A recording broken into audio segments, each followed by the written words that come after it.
Então, olá pessoal, olá soteroproseandos. Então, a partir deste mês, iremos iniciar uma temporada com 3 episódios sobre o tema das eleições. Nosso primeiro episódio hoje trata sobre eleições e gênero. Somos a Soteroprosa, um coletivo de colunistas com origem em 2017, que trata sobre diversos temas aqui no Brasil e no mundo. E o nosso tema vai ser nosso trabalho é um videocast hoje, mas com áudio, que será aproveitado nas diversas plataformas. Nosso conteúdo, nosso coletivo, está no site soteroprosa.com.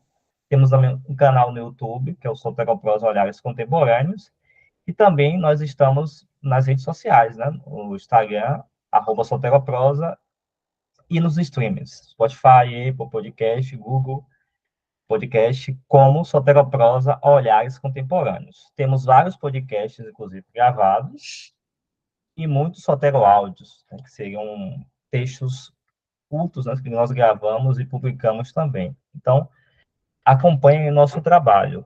Bem, eu me chamo Alan Rangel, eu sou pós-doutor em Ciências Sociais e colunista da Soteroprosa, e junto com minha parceira de coletivo, Valéria Pilão, que é doutora em Ciências Sociais, temos o prazer de ter a presença da nossa convidada, Adriana Alcântara.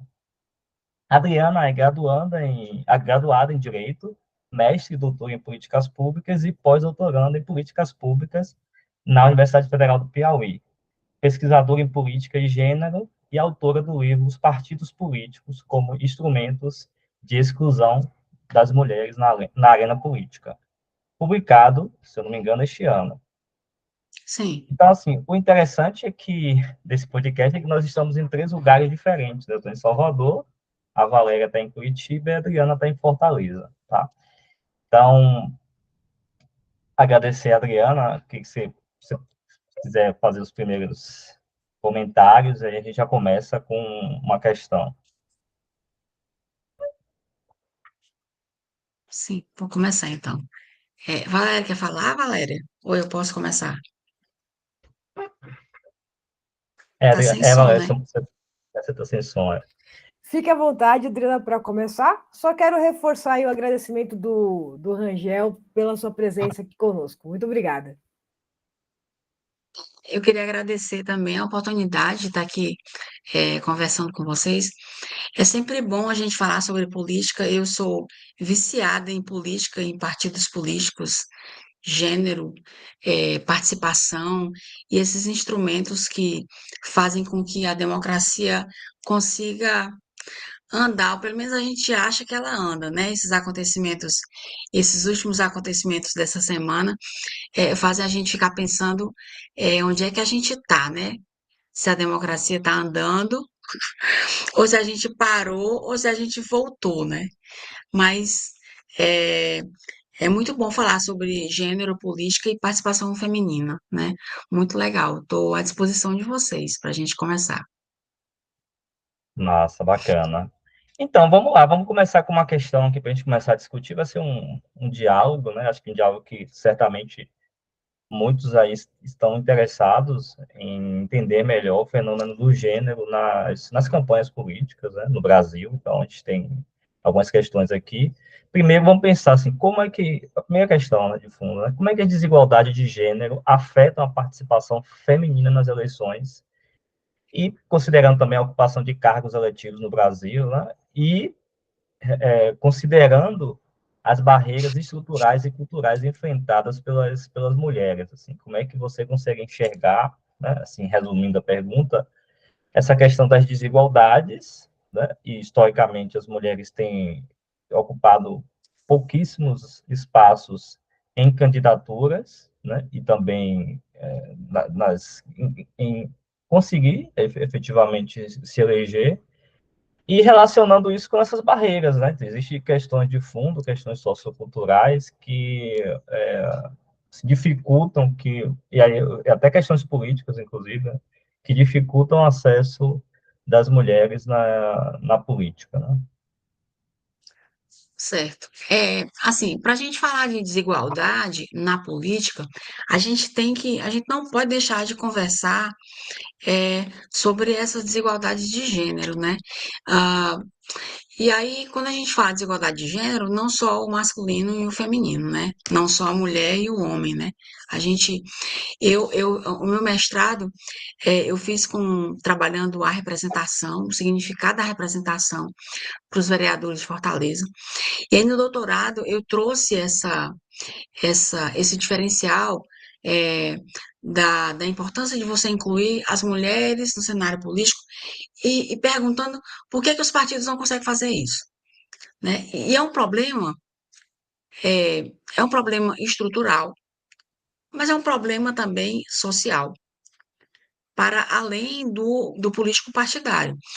E aí agora, no pós-doutorado, eu penso é, que a minha pesquisa vai girar em torno da exclusão também da comunidade LGBTQIA+. Então, se a gente pensa que a gente tem exclusão de mulheres pelos partidos políticos ou não inclusão, né? Porque é diferente, a gente tem que ver que uma coisa é não incluir, outra coisa é excluir. Você exclui o que está dentro, né? Mas as mulheres, elas não estão dentro dos partidos políticos. Então, se você perceber que a gente tem 29 partidos registrados no TSE hoje, e a gente tem nos diretórios nacionais 5 mulheres na presidência, só aí já mostra a desigualdade. E nos estados, a desigualdade, ela também ela é gritante, sabe? A gente não consegue. No Ceará, a gente tem 4 mulheres. Na, na nos diretórios estaduais, né? Na Bahia, eu não consegui, hoje eu sentei para procurar a diferença, mas não consegui. O site do TSE estava muito congestionado, porque hoje é o último dia para fechar o registro, a gente não conseguiu. Mas eu fico devendo essa resposta. É, e aí, se as mulheres são excluídas, as pessoas que fazem parte dessas minorias sexuais são mais excluídas. E aí a gente encontra um padrão, né? Nessa história. É, qual é o pensamento que a gente tem? Os partidos políticos, eles são masculinos, masculinizados, misóginos, então a gente não tem a diferença, né? A diferença não está lá. E isso é um erro, porque os partidos políticos, eles têm uma função importantíssima de incluir, de representar, de fazer o link entre população e representantes, e isso não tem acontecido, né? É um começo de conversa, né? Por que que não tem acontecido, né? A gente pode começar a pensar. A, eu acho que os partidos políticos, isso é uma coisa que eu vi na minha tese de doutorado, que virou o livro, é, a conclusão que a gente chega, que eu chego, é que os partidos não estão interessados em incluir diferentes, né? Ora, se eu, nos diretórios estaduais, eu não tenho mulheres na presidência, pouquíssimas. Nos diretórios nacionais, eu tenho pouquíssimas mulheres. Quando eu olho a estrutura político-partidária, eu só tenho mulheres exercendo funções secundárias, de Uhum. primeira secretária, ou segunda tesoureira, ou segunda tesoureira adjunta, ou secretária da mulher. Claro, mas aqui no Ceará, o presidente do PMB municipal em Fortaleza hoje é um homem. A presidência do Partido da Mulher Brasileira hoje está com um homem em Fortaleza, no município. Então, assim, isso é uma prova, né? Cabal, que eles não querem. Os estatutos não trazem nenhuma referência às mulheres, pouquíssimas. É, as alterações que tiveram que ser feitas por conta daquela lei de violência política não foram feitas. Então, assim, a gente vamos conversar muito. Adriana, se me permite fazer um comentário a partir do que você está nos colocando, até para que os nossos ouvintes tenham uma referência numérica, hoje, isso é um dado de 1º de janeiro de 2024, peguei no TSE enquanto estava oscilando a plataforma, né? Nós temos hoje no Brasil candidatas, não, mulheres eleitas, então impostos, né? Que passaram pelo processo legislativo, são 17,5% de cargos ocupados por Sim, mulheres, E nós estamos na classificação de 186 países, nós estamos em 135. Quer dizer, tem países como a Ruanda, Cuba, Nicarágua, México, que tem mais de 50% de mulheres participando, né, desse processo legislativo, e nós temos 17,5%. Isso dá uma imagem gigantesca do que nós vivemos no Brasil, dessa exclusão, né, dessa não inclusão, como você estava nos falando. E se nós pensarmos também a inserção das mulheres negras, porque uma coisa é pensar a inserção das mulheres, né? Porque aí contendo brancas e negras, mas outra coisa é nós pensarmos nas mulheres negras, que no caso brasileiro, hoje, elas não chegam a 6,3%. Esse aqui é um dado da Oxfam, que eu peguei de 2022. Sim, eu vi esse estudo deles. Pois é, então, quando a gente parte para essa interseccionalidade, né, que a gente tem tantas mulheres, mas aí quando a gente começa a fazer os cortes, né, a gente vê que a desigualdade é muito pior, muito maior, né? Eu trabalho com uma hipótese, e eu já escrevi um artigo sobre isso, de que essa desigualdade ela está ligada à cidadania frágil, né? Eu até usei, nesse artigo que eu fiz, aquele livro do Murilo de Carvalho, Cidadania no Brasil. Eu acho que tem a ver com essa história do que é dado para as mulheres, né? Então, a gente tem uma população maior de mulheres. A gente tem uma população maior de mulheres filiadas, mas a gente não tem uma representação considerável, né? Então, essa subrepresentatividade feminina, na minha opinião, e porque eu trabalho com a qualidade da cidadania, e eu acho que a qualidade da cidadania que é dada pelo Brasil enquanto nação, né, para as mulheres, é muito, muito pouca, é muito frágil. Você tem que matar, é, você tem que matar uma coisa grande todo dia para você sair de casa, né? Você sair do privado e ir para o público. Então, para você sair do privado e ir para o público para trabalhar, não são todas as profissões, né? Você tem que deixar aquele estudo do IBGE, de estatística de gênero, traz para a gente que as mulheres gastam o dobro da quantidade de horas para cuidar de pessoas, né? Do que os homens. Então, e a gente vê isso hoje. A gente vê isso no nosso trabalho. Então, um dia desse, eu estava num grupo de trabalho e marcaram um evento para o dia tal. Aí eu me organizei toda, porque tem que ter tudo organizado, porque senão eu não consigo. Me organizei, eu fiz almoço para os meninos, deixei tudo separado, desmarcaram o evento. Aí eu disse, puxa vida, e agora? Tudo bem, vida que segue. Aí na semana seguinte, na quinta, marcaram o evento para sábado, em Brasília.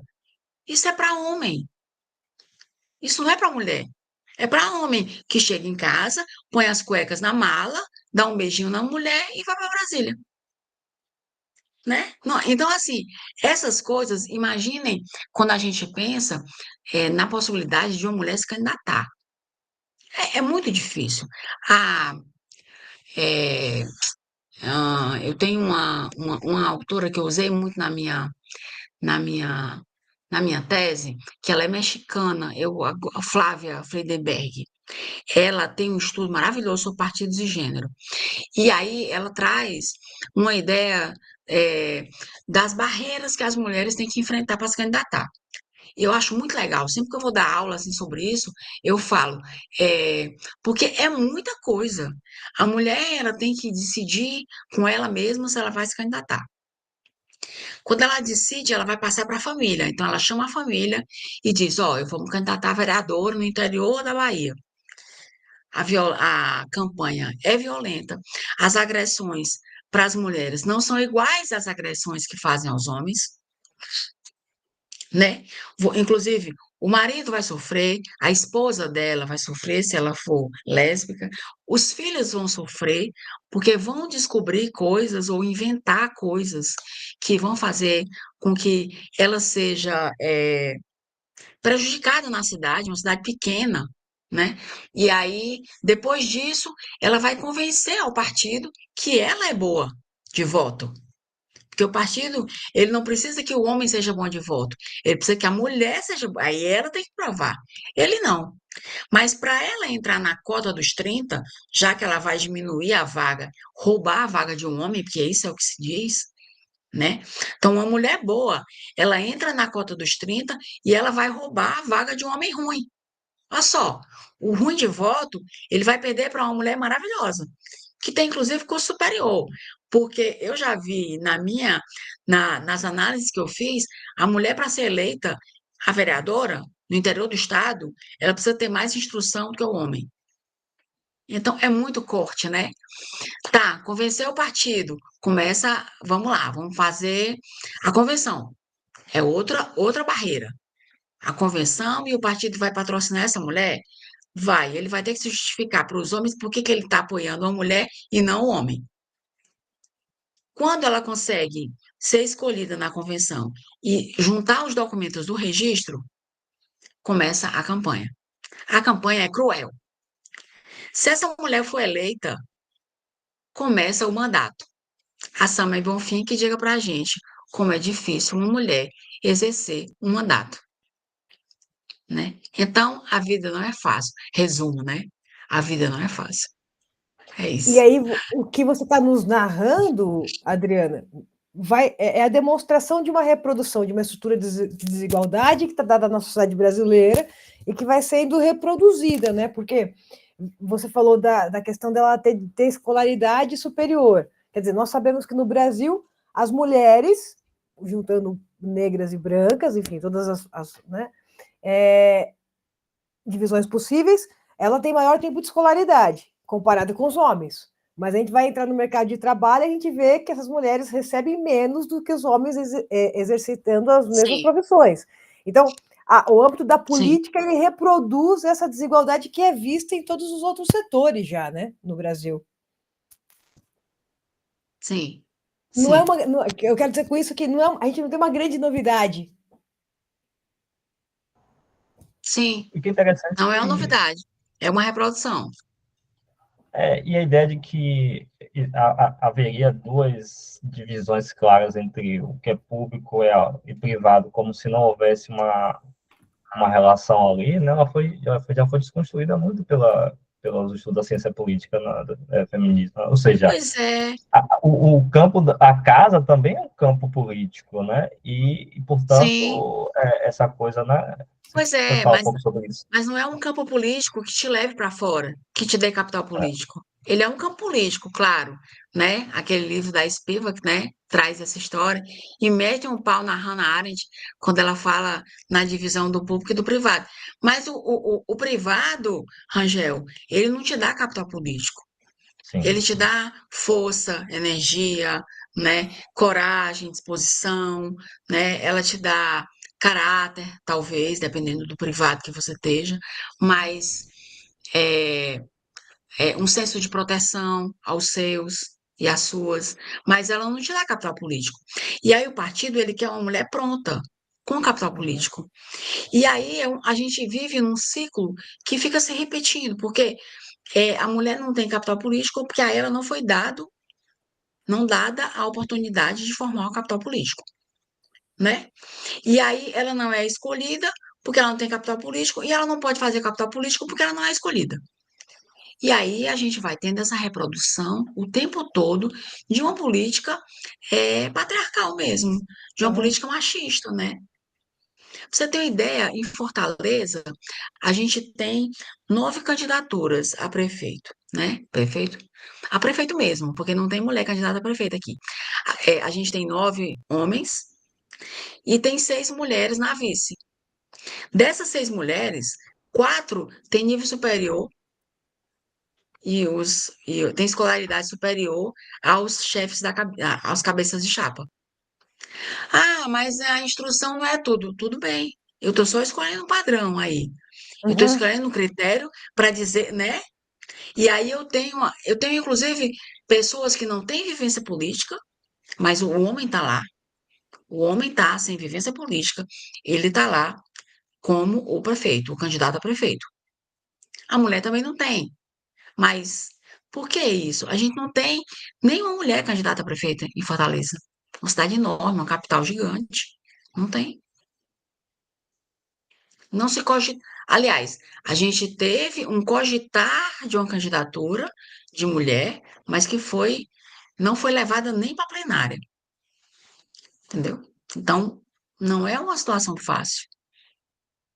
No É, interior do estado, a gente teve um aumento nas candidaturas de mulheres, é, um aumento pequeno, não dá para comemorar, mas porque esse ano a gente teve um número menor de candidaturas, eu acho que foram as federações que trouxeram isso, não sei, né? Mas a gente teve, e aí vamos esperar o resultado. Mas a cada eleição a gente está tendo 32, 34, 36%. E qual é a obrigação de candidaturas? 30. Então, não estou fazendo mais do que a lei, né? É, A gente continua exatamente no limite, né? Eu estou olhando aqui os dados do TSE Mulheres, falando sim, contigo agora. 2016, a gente tem 32% de mulheres candidatas, sim, 2018, candidata. 32%, 2020, Pronto, 34% e 2022, 34%. Quer dizer, nos mantemos pronto. no mesmo No patamar. nível, é, E, é, e eleitas também não tem uma pequena variação de 2016 para 2022, porque 2016 foram 13% eleitas, e em 2022, 18%, mantendo 16% em 2018 e 2020. Também não são grandes transformações, não né? dá para comemorar, né? Não. Não dá para comemorar. 2% não dá. Se a gente pensar que os destinatários dos incentivos são os partidos. E aí a gente tem essas cotas desde 95. Uhum. E de 95 para cá, a gente tem um aumento se a gente pensar nos 20 anos, né? Mas não é um aumento que dê para comemorar, porque a gente tem é, fundo partidário, tem que dividir lá os 5%. O fundão, né? O Fundo Especial de Financiamento de Campanha também. É, a gente tem agora aquele percentual maior para os partidos que têm votos para mulheres, mulheres negras e negros, né? E a gente tem, mas é tudo isso vai para onde? Para os partidos. E o critério de distribuição é dos partidos. O TSE não entra nesse critério, entendeu? exatamente, exatamente. Inclusive, É, meu estudo agora do pós-doutorado foi sobre financiamento, né, especial de campanha, só que eu não estudo exatamente como ele repartido dentro do partido, né? A minha discussão era mais sobre qual o impacto que isso teria na vitória, no sucesso eleitoral. Mas isso é uma discussão que eu me passei, né, assim, para estudar isso. Aí a ideia é também a gente aprofundar as pesquisas e ver quais são os mecanismos, quem são os mais beneficiados ali, né? Geralmente tem de uma visão geral, né? São reeleitos, que tem mais capital político, geralmente são homens, né? Se for, eu não tenho uma pesquisa de maneira geral sobre isso, mas eu tendo a crer que vai ser por aí, né? Vai ser por aí. Agora, você falando dessa questão das candidaturas, eu estava olhando aqui olhei mais cedo, na verdade, né? Saiu na Folha de São Paulo, uma reportagem do João Pedro Pitombo, foi de 14 de agosto, falando sobre o aumento de participação de mulheres das chapas nas capitais, tá? Concorrência para a prefeitura. Aumentou 60%. acessório. 60%, só que elas vão estar como vice, né? Posição coadjuvante. Então, Claro, é assim, acessoriedade, né? É a é, mulher como acessório. Eu já pensei em fazer um artigo sobre isso, né? O penduricalho, né? É para, como é que a gente pode falar? É para dar aquele toque feminino na chapa, né? Você bota, ela entra de vice e não tem voto, não tem capital político, ninguém nunca ouviu falar. Ela tá lá só para deixar a chapa rosa, mais ou menos isso, E, né? Adriana, dá para a gente pensar também que tem se tornado uma demanda dentro dos próprios partidos de direita essa representatividade feminina, né? O que rompe Sim, com uma luta e uma organização de mulheres, movimento feminista de modo geral, para ter uma representação efetivamente progressista, sim, porque essa eleição também de mulheres à frente de alguns partidos não necessariamente significa uma transformação nessa representação da mulher como cuidadora, da mulher do espaço privado, sim, né?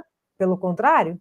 E elas não têm carreira é, política. Se você pega a não, vice de Marçal, que inclusive é conterrânea, acho que é de Salvador, a vice de Marçal em São Paulo.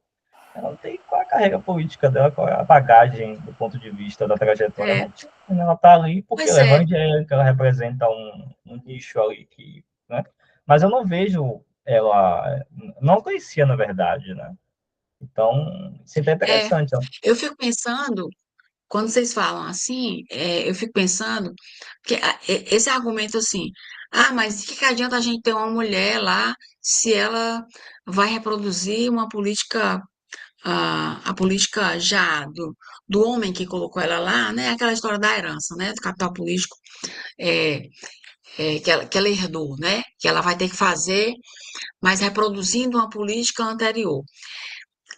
Eu acho, assim, que quando a gente pensa nisso, a gente pensa muito, muito, com a cabeça muito cheia de sexismo, né?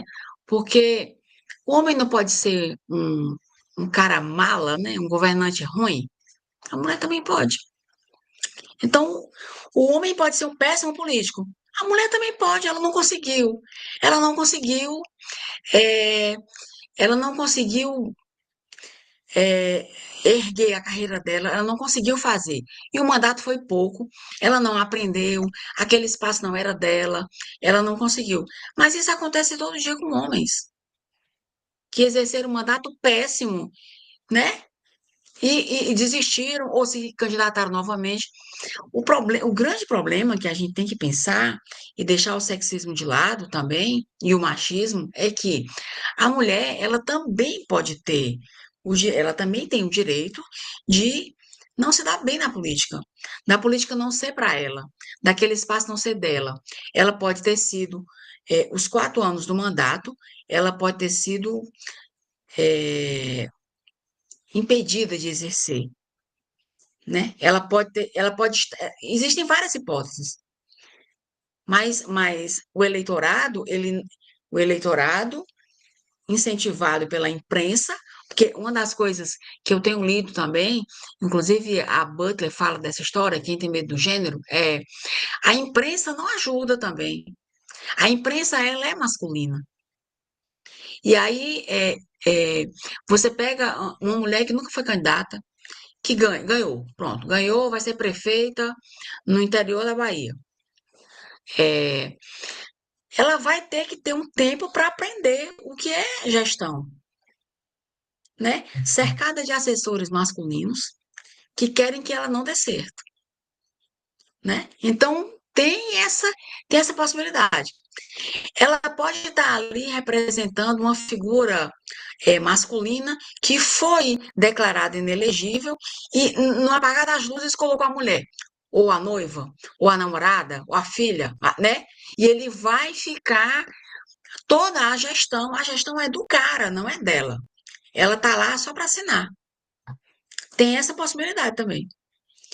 E tem a mulher de direita, que assim como tem um de direita, né? Então, a gente fica pensando assim, o que é interessante no mundo ideal? Uma mulher massa, inteligente, batalhadora, politicamente formada, politicamente correta, com um capital político fantástico, um grupo de eleitores formado, né, uma base boa, com vereadores que ajudarão ela a exercer o mandato. Isso é um mundo ideal, que a gente não tem. Eu trabalho com a hipótese de que a gente tem que distribuir informação política. Cultura política é a saída. Uhum. Mas, junto com a cultura política, a gente tem que ter uma distribuição de empoderamento. Por mais que essa palavra traga, às vezes, abuso para algumas pessoas, mas você tem que trazer uma cultura política junto com o empoderamento, junto com a discussão sobre gênero, junto com a discussão sobre dominação masculina. Isso resolve, talvez. Isso tudo dentro de uma política pública só, com ação afirmativa. Talvez, né? Não sei. O que eu defendo, eu sou um pouco weberiano no sentido que acho que na política a gente precisa ter uma trajetória, independentemente se o gênero, tá? E acho que um dos problemas, talvez, da democracia seja esses políticos outsiders, né? E aí pode ser homem, pode ser mulher, enfim. Acho que com esse discurso da antipolítica, esse discurso que a gente já conhece, né? Então, assim, isso é um problema, assim, também, né? Eu acho que eu sou super a favor, você falou, desse processo da cultura política, né? Inclusive da trajetória, as mulheres precisam também ter trajetória política, assim como os homens, mas o que eu tenho visto, posso estar enganado, talvez em partidos mais à direita, você tem mulheres que não têm essa trajetória. Não sei se você concorda com isso, essa trajetória de participação na sociedade, né, de trajetória política mesmo, né? E isso, tanto para cargos executivos como legislativos, você concorda com isso, né? Esse ponto de vista. Mas é porque a saída dela do privado é difícil, Angel. Ela não consegue sair, né? Por N coisas, ela não consegue sair. Então, talvez você E tenha um aí é pessoal mais difícil. à esquerda, né? As mulheres mais à esquerda têm essa É, trajetória. é difícil, né? Porque é, você, para você sair no interior, eu penso muito nas campanhas para cargos municipais, sabe? Porque eu acho que a vereança, ela é um degrau importantíssimo, sabe? Exercer um cargo de vereadora é importante. Agora, a violência política que a gente tem presenciado é tão grande, principalmente nas câmaras municipais, é porque os jornais, eles só trazem a violência política no Congresso, né? Não chega para a gente as violências políticas que acontecem nas câmaras municipais. Observe, você tem cidades, eh, aqui no Ceará, a gente tem cidades muito dominadas pelo masculino mesmo, né? O rural é muito forte, o masculino ele se impõe o tempo todo. Há um preconceito enorme. Observe que eu não estou falando, eu estou falando de mulher só. Não estou falando de mulher trans, de mulher, estou falando da mulher cis, geralmente branca, né? Hétero, né? Então, mas a violência, eu tenho ah, uma câmara com 8 homens e uma mulher. Qual é, veja só, qual é a possibilidade que essa mulher tem de se surgir contra 8 homens que estão querendo votar uma licitação irregular? Nenhuma, né? Nenhuma. E a gente vê aqui violências enormes. Aqui no Ceará foi criada a Procuradoria Especial da Mulher, que trabalha com esse recebimento de denúncias. São coisas horríveis, gravadas, que vão para as redes sociais. E aí, às vezes, a gente vê que algumas pessoas se apegam ao legal, porque ao jurídico, porque aquela a 14.291, ela traz lá, é crime, mas o que é exercido em campanha no mandato. Mas enquanto não está na campanha e no mandato, também é violência. Não é crime, mas é violência. Mas está lá no mandato, eu tenho todos os elementos que vão me fazer aquilo ali ser crime. E não corre. A ação, ela não é instaurada. Você faz uma análise descolada da realidade e você não faz.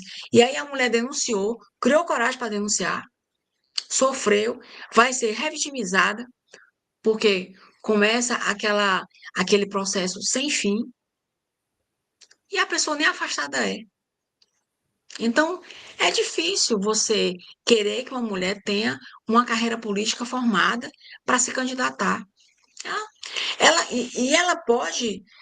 Ela tem a possibilidade, se ela tiver sangue no olho, como a gente diz aqui, de formar uma carreira política, de aproveitar o mandato dela, de conseguir, mas ela precisa de muito mais apoio Uhum. do que um homem, Ô, Adriana, né? você fez menção à Lei 14.192 de 2021 sobre violência, Política. que ela vai, de violência política com mulheres, né? Você acha que ela trouxe algum Sim. impacto no âmbito da política? É, eu penso que ela precisa ser mais trabalhada, sabe? Porque enquanto as pessoas não conseguirem trabalhar, aí a gente volta para a cultura política. Essa lei, ela tem que ser disseminada, a existência dela tem que chegar a todos os interiores. Esse ano que a gente está falando de eleição municipal, mas ela tem que chegar como uma medida, como se fosse, eu não vou falar medida protetiva, porque a gente pensa no elemento jurídico, mas como se fosse uma ação afirmativa de proteção. Então, ela tem que ser trabalhada, ela tem que ser conversada. Essa cultura política, ela tem que chegar aos homens, às câmaras de vereadores. É fantástica que ela é muito boa, é importante que ela exista, mas ela precisa ser é, publicizada, ela precisa ser discutida nas escolas, nas câmaras de vereadores. Ela não pode ser só moeda de campanha, sabe?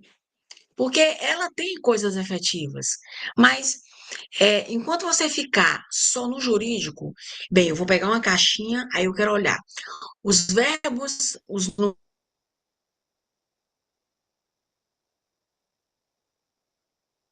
né? As tipificações que a lei traz, aí vai lá para o jurídico. As tipificações que a lei traz estão aqui, estão, mas não estão, ele não quis ofender, ou ele estava no exercício do mandato. Então, como é que você sabe se aquele ato foi uma violência política contra a mulher? Eu digo para as pessoas, quando eu vou falar, que eu acho isso simples. Se aquela fala ou aquela ação poderia ter sido dirigida a um homem, não é violência política. Se a pessoa não falaria, o agressor não falaria aquilo, ou não agiria daquele jeito com o homem, é violência política. Então, eu pego um presidente da Câmara que eu vi numa rede social, e aí o cara fala, é, vereadora, a senhora vai trabalhar. Tudo bem, ele passou uns 5 minutos bem.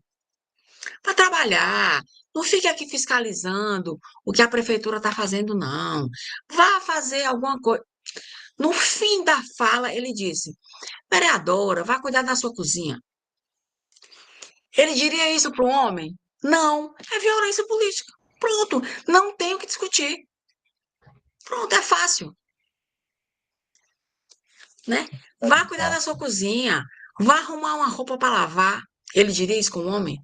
Eu nunca vi você olhar para um homem e dizer vá cuidar da sua cozinha. Porque a cozinha é o espaço destinado às mulheres.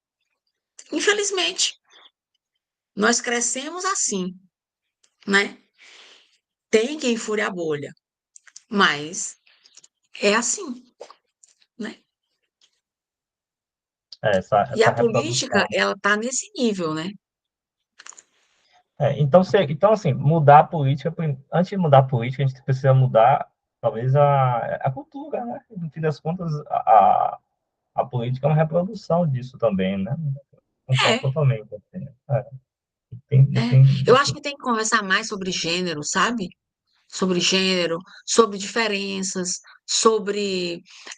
a Bell Hooks, ela tem uma frase legal quando ela diz pensando no mundo ideal, né? Ela diz que as mulheres não estão aqui para competir com os homens, mas não é isso. Isso é um mundo ideal, porque a gente, os partidos, quando eles trazem as mulheres para os 30%, que nem são das mulheres, né? São 30% para alguém e 70% para outro sexo. Mas né, eles trazem aquele estereótipo, e eu ainda ouço isso hoje. Ah, mas não tem mulheres que queiram participar da política.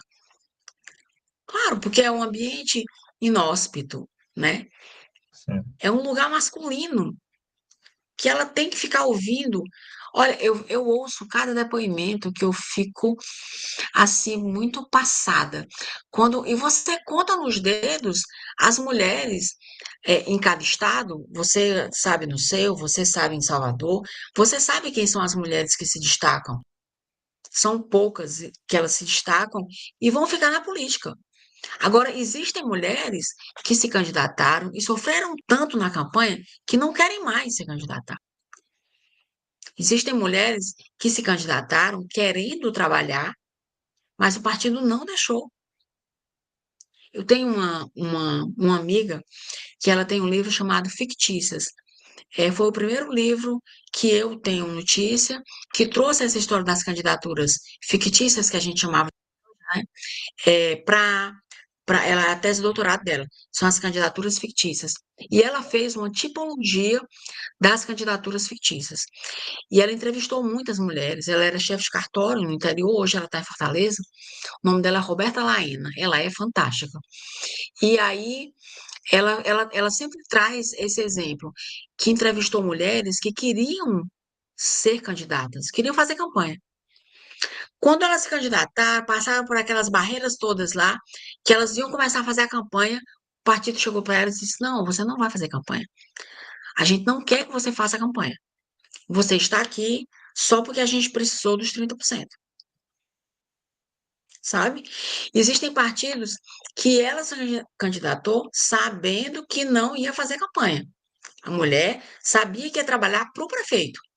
Ele precisava de ajuda e ela entrou. E aí nasceram essas ações de investigação, né, de fraude à cota de gênero, que são maravilhosas. E já trouxeram, elas têm tido um efeito pedagógico maravilhoso. Tem gente com medo, já. Os partidos, eles estão refinando claro que não são todos os partidos, mas o que a gente observa é que vem acontecendo um refinamento da fraude à cota de gênero, para que seja mais difícil para a justiça eleitoral pegar aquela fraude. E cada caso tem que ser analisado individualmente, né? Mas elas têm sido maravilhosas. E a lei tem sido muito boa, mas ela precisa de mais. Ela não pode ficar só naquele patamar do legal, do jurídico. Ah, vamos olhar se olha, não, você tem que analisar de acordo com a ambiência. Naquele município, né? Como é que foi? Sabe? Aquilo ali foi violência por quê? Pode ter sido violência por quê? Qual foi o cenário, né? Em que ela se desenvolveu, que se desenrolou? Adriana, falando em fraude, eu verifiquei que o TSE, para esse ano, estabeleceu uma súmula. Da 73, né? Isso, a súmula 73, É, que é, para poder analisar e avaliar as fraudes dentro dos partidos, né? Então, vão sim, indicar violação, se tiver votação zerada ou inexpressiva, quer dizer, você está proibida de fazer campanha, né? Que é o que você estava nos contando antes. sim, Se as sim, prestações de conta forem zeradas, padronizadas, ou se tiver ausência de movimentação, e ausência de atos efetivos também de campanha, de divulgação, de promoção, sim, isso são sim, indicativos de fraude agora pela súmula 73. sim. Essa súmula, ela foi uma vitória, assim, para a participação feminina, porque ela traz uma receita, né? Então, quando você pega a ação, a súmula faz com que a ação seja julgada mais rapidamente, porque se ela traz esses critérios, o julgador ele não vai decidir só por eles, mas esses critérios eles já são um indicativo, um indício forte, né? Às vezes acontece isso tudo, mas tem uma coisa que é, que meio que tirou a fraude. Mas o fato de existir uma súmula vai fazer com que os julgamentos eles sejam efetivamente mais rápidos, né? E que os resultados saiam mais rápido. Porque aí você caça, digamos, a gente teve aqui no Ceará uma cassação de cinco pessoas por conta da chapa houve a prova da violência política contra a mulher, no caso, uma candidatura, uma candidatura fictícia, e 5 pessoas foram caçadas. Então, assim, e na capital, né? Então, é, esses critérios, eles não surgiram do nada, eles surgiram da repetição de julgamentos. A súmula, ela surge da repetição de julgamentos. Então, em todas as investigações de fraude, a gente observa a votação zerada ou ínfima, eu acho que o TSE considera até 8%, mas na minha pesquisa eu coloquei de zero a 5%, e aí a gente tem uma quantidade enorme de mulheres que, de 0 a 5 votos, de mulheres que teve de 0 a 5 votos. E todas essas votações mereciam ser investigadas, mas não há tempo para isso. A gente teve muito mais municípios com mulheres com votação zerada do que ações propostas no judiciário. Entende a proporção? Eu tive, digamos, eu tive 60 ações e eu tive 80 municípios com mulheres em votação zerada. Sabe mais ou menos isso? Então, a existência da súmula, ela também facilita. Uma coisa que a gente tem que levar em conta é que a participação feminina, a subrepresentatividade, ela tem sido hoje abraçada pelas instituições. Então, é muito bom, porque a gente tem a Justiça Eleitoral, o TSE tem umas campanhas maravilhosas, né, para tentar apurar, para tentar diminuir essa insistência. Aí vem essa possibilidade de você enquadrar ações que tenham sido cometidas em violência política contra a mulher, né? E o CNJ também tem trabalhado muito com isso. Tem aquele julgamento, agora, o julgamento de ações sob perspectiva de gênero, que também tem contribuído muito para tentar reduzir essas desigualdades. Mas os partidos políticos, claro que a gente tem exceção, mas eles parecem não ter entrado nessa campanha. Tanto que a gente observa que dessa lei, eles deram, na época, quando a gente lê a lei, lá no finzinho ele dá, a lei ela traz 180 dias para os partidos adequarem o seu estatuto com relação à violência política, né? E na época da minha tese, 5 ou 6 partidos tinham feito, os outros não. O Republicanos, que é um partido conservador, né, de direita, ele tem um capítulo todo de proteção à candidatura da mulher. O Republicanos. É impressionante. Eu fiquei, quando eu fui, e aí eu fui olhar estatuto por estatuto, quando eu vi, eu não acreditei. Ele tem, e a filiação dele, a campanha de filiação de mulheres foi exitosa. Exitosa. Porque as mulheres precisam exatamente do apoio. Se você vai para televisão, mulheres, filiem-se ao Republicanos, é um convite. A mulher já vai para lá sabendo que vai ser apoiada, que vai ter a candidatura apoiada, né? Até porque o partido ganha para isso também. Ele recebe incentivo para isso. É só ele gastar o que ele recebeu, né? Eu estava, enfim, estava fazendo algumas anotações, sem fazer uma pesquisa muito ampla. Assim, pensando do ponto de vista da uma democracia que, de fato, leva em consideração a questão de gênero, né? Acho que qual é o mundo ideal, né? Até fiz algumas anotações aqui. Primeiro, que o percentual seja igual de candidatos por partido. Não sei se você tem conhecimento, se já tem, quais são os países que adotam isso, mas esse, primeiro, eu acho que esse Paridade, seria né? a paridade, né? Eu não lembro qual país É. que já obriga isso. Mas isso é o. Você quer É a falar? Argentina, a Argentina, É a a Argentina, né? Argentina, ela colocou a paridade, aliás, ela quase na mesma época do Brasil, ela entrou com a história das cotas. E ela já está com a paridade. A gente não está conseguindo cumprir nem os 30%. Ou então cumpre só os 30 de candidatura. E ela está com a paridade de assento. Eu acho que foi E em aqui, vez 2017, por né? outra, Estava olhando. isso, aqui, vez por 2017. outra, vem uma reforma política que quer acabar com os 30% em troca do assento. Por que que por que que eu legisladora, eu vou colocar o assento, a paridade no assento, ou a cota no assento, ou seja, eu preciso de mulheres eleitas e não de mulheres candidatas. Mas eu vou tirar a candidatura. Ó, eu dou com a mão e tiro com a outra,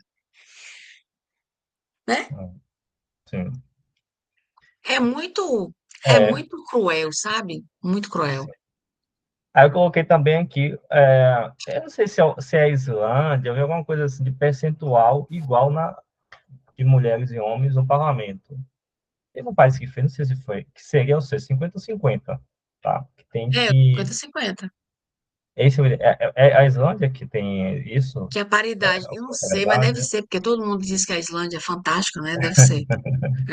É, Eu sei que deve teve ser. um período que tinha mais mulheres, né? Inclusive, acho que mais mulheres do que homens. Eu não sei Sim, se foi, eu não lembro qual Ó, foi a tô eleição. sim, olhando a, sim. tô olhando a cola aqui do TSE Mulheres e a Islândia está com 47,6%. Ah, Olha não aí, chegou a 50, não. olha aí. Mas é um número alto, É. né? É. Agora, Muito bom, né? Teve um pasmem, país, um país africano, acho que é Uganda, né? Emirados Árabes Você disse também? Unidos tem 50%. Que é um Sério? país aí mais Sério. Aqui, democrático, ó. né? Uhum. Aí É, depois vem México, Nicarágua, com mais, né? Cuba e Ruanda. É Ruanda, eu sim. lembrei. Ruanda tem uma Ruanda tem porcentagem alta. 61% aqui. Isso foi em 2000, foi em 2020, última eleição? Isso são dados atualizados em janeiro de 2024. Ah, então é recente, de É, fato, é. paridade, né? E a gente não consegue nem cumprir cota de candidatura. Como é que vai chegar na paridade? Tem um estudo que eu vi um É. dia desse, dizendo que para a gente chegar nessa paridade aí vai demorar 50 anos Sério? para conseguir. Eu Tal, vi isso. absurdo. E, É, ó, foi um dia desse eu vi. Não lembro aonde que eu vi. é Ah, um o estudo Instituto da Oxfam. Alziras, ele agora está com um monitor de violência política. Quem é Da o. Oxfam, Quem é? sim, eu olhei o material. Uhum. O da Oxfam, Ó tá? só, para vocês terem uma ideia da desigualdade, como a política ela é masculina mesmo, nessa eleição agora de 2024, no estado do Ceará, a gente tem uma mulher trans candidata a prefeita. Uma, no estado do Ceará. A gente tem 40 mulheres trans candidatas a vereador, né? A cargo de vereadora. É, mas no Brasil todo, são 5 mulheres candidatas, mulheres trans candidatas ao cargo de prefeita. É muito pouco, né? E aí você diz, ah, mas agora todo mundo vai ter que se candidatar, a gente vai ter que só participa quem exerce cargo. Não é isso. O que eu entendo é que se eu não quiser me candidatar, tudo bem. Mas se eu quiser me candidatar, eu preciso ter paridade de tratamento. Eu preciso ter condições, eu preciso ter dinheiro, eu preciso ter suporte, eu preciso ter apoio, eu preciso ter imprensa. Então, não é que todas as mulheres tenham que se candidatar ou tenham que exercer cargo eletivo. Tem homens que detestam política, tem mulheres que também detestam. É isso aí. E tá tudo bem. Mas o que a gente tem que pensar nisso, e isso vai para além das teorias feministas, é que se as mulheres querem se candidatar, as mulheres cis, ou as mulheres trans, ou gays, lésbicas, pan, bissexuais, as pessoas têm que ter direito de se candidatar. A gente está falando de representação. Eu não Uhum. posso exigir ou eu não posso achar que um homem cis, hétero, branco, vai defender todos os anseios de uma mulher cis ou trans, de um homem trans, de um gay, de uma. Não, ele não tem as dores dessa pessoa. Né? É a história do lugar de fala, que as pessoas. Ai, eu não aguento mais esse negócio de lugar de fala. Mas não tem outro nome. O patriarcado é um nome que. Uma vez eu fui escrever um artigo, e aí eu a minha ciência social pulando na cabeça, aí eu boto lá, não, porque o patriarcado. Aí a pessoa, ah, não, vamos tirar esse nome, eu acho esse nome tão pesado. Mas é pesado. É para ser pesado, né? No dia que patriarcado for leve, a gente bota outro nome, né? Por que não? O pessoal confunde O lugar dia que de ele for fala. leve, ele não existe mais, né? É, E o pessoal, e pois o é. pessoal pensa que o lugar de fala é uma coisa muito do subjetivismo, mas é uma questão estrutural, né? Social, não é uma questão Sim, do sim, indivíduo em si, mas é do lugar do indivíduo na sociedade, né? Do grupo na sociedade. Eu sim, tenho essa confusão, exatamente. né, com o termo. Né? Então, e por fim, eu tinha colocado aqui que o melhor dos mundos também seria a igualdade na distribuição dos recursos, né? Assim, então, Sim, isso é uma coisa que precisaríamos avançar também para pensar, né? Tanto no, ou seja, percentual de candidaturas 50-50, percentual de cargos 50-50, isso eu estou pensando em todas as esferas, tá? E sim, percentual igual sim, também de distribuição dos recursos, porque já está provado que dinheiro ganha eleição. Então, assim, sim. então, Pois é. A tem gente que avançar trabalha, nisso. as candidaturas femininas, elas trabalham com 5%, Né? né? Baixíssimo. O FEF é 30, né? É 30. E os partidos Exato. não conseguem dar esses 30% para elas. Né? Então, né? É um absurdo isso. Um monte de conta desaprovada, porque não conseguiram comprovar os 5% de formação política para as mulheres. É pagar um curso, gente. Formação política é pagar um curso. Inclusive, falando de formação política, eu estava até vendo aqui que olha, a Michelle e a Damares estavam oferecendo treinamento político para mulheres de direita. Saiu recente agora, Jesus amado. eles estão fazendo isso, É. né? Então, para você ver, né? Assim, a gente não A sabe. direita, né? A extrema-direita está fazendo. Exatamente.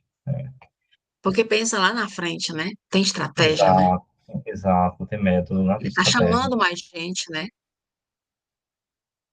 E o acolhimento, ele tem um significado. Porque às vezes você tem uma mulher que quer se candidatar, não tem coragem, não tem apoio. Se ela se sente acolhida por uma instituição, ela vai se candidatar, né? Sim. Ela vai se candidatar.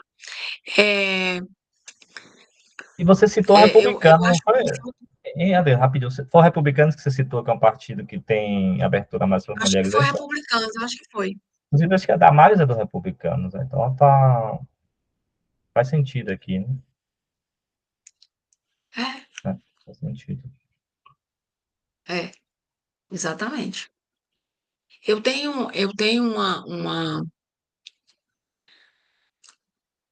assim, eu acredito muito nessa história de formação política, sabe? Eu acho que é uma saída. Eu acho que muitas pessoas acreditam nisso, que é uma saída. Por isso que não fazem, sabe? Porque eu acho que ela seria uma boa saída, essa formação política de mulheres. Eu acho que ela não é feita exatamente por isso, porque surtiria efeito. Gente, É a uma, conversa tá uma ótima, impressão. o papo tá bom, mas a gente chegou, Falamos, estourou hein? o nosso horário, né? Foi um bom papo, assim, a gente conseguiu aí fazer um ciclo Sim, bom, sim, tá? Eu agradeço muito a nossa convidada Adriana. Acho que a gente aprendeu muita coisa aqui, foi bastante positivo, né? Os dados que você trouxe, a sua pesquisa que você está fazendo agora, fez no doutorado, está fazendo pós-doutorado. Acho que só vem enriquecer de fato essa discussão, né? Que é uma discussão que ainda tem muita coisa para a gente avançar, né? Como a gente trouxe os dados aqui, e até comparando com outros países. É uma questão extremamente importante. Se a gente quer pensar em aperfeiçoamento da democracia, a gente precisa colocar a pauta de gênero como algo também fundamental, né?